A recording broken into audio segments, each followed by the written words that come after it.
be tinting the taillights on this 97 Honda Civic. Some people find it easier to remove the taillights because there's only a few bolts, but for some others, it might be much more difficult to remove. And in that case, you're going to need some masking tape and some newspaper to cover the taillight so you don't have to remove it. The materials we're going to use are simple enough. You're only really going to need the tinting spray, which is going to be Night Shades by VHT, some 1500 grit sandpaper, that's just to allow the paint to stick better, and I recommend to you a 600 grit sandpaper in case you have any imperfections in the taillight like mine.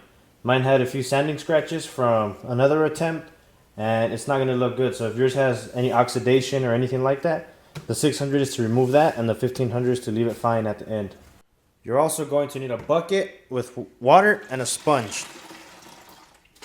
I'm going to do this taillight with it on the car because I have nowhere to place it to sand. So I'm going to go ahead and leave it on here.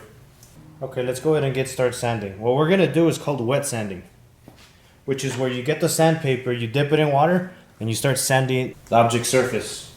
So because this one has sanding scratches from a power tool that was used before, we're going to use 600 grit sandpaper to help remove all that imperfection.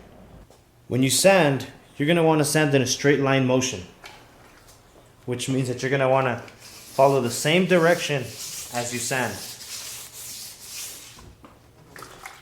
You're also not going to want to jump around. Try and sand as evenly as you can. We can go ahead and move on to the 1500.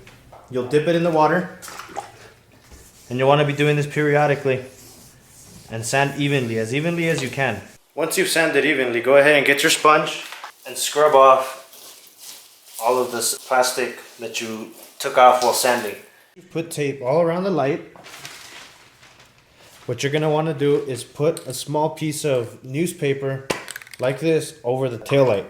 The reason for this is so that you can practice your spray before spraying on the actual headlight. You should be spraying with the 50% overlay technique, which is where you spray one line, and you go down and spray again, but go halfway over the previous line.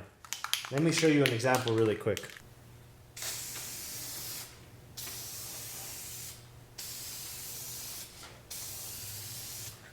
That gives you even coats all around the taillight.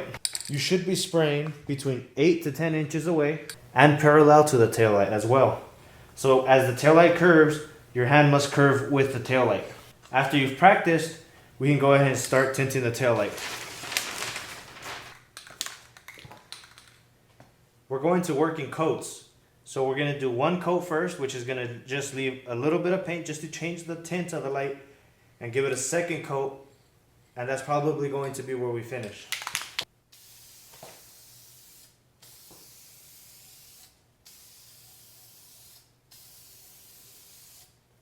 Give it at least a minute or two to dry before attempting to give it its second coat.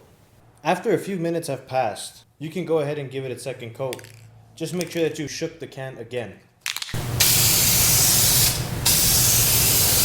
Alright, so we've gone ahead and finished the painting, sanding, everything is done.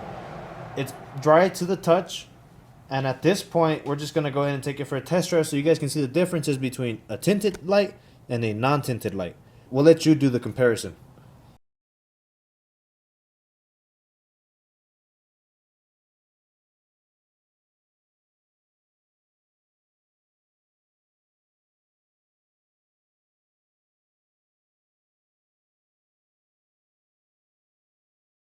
So as you can tell, it's during the daytime where you can see the biggest difference. If you have an older car like mine where the bulbs aren't that bright in the first place, it makes a big difference when you spray them. So be conscious of that when you're putting your coats. The bottle itself says do not spray more than 3 coats because then the light won't pass through.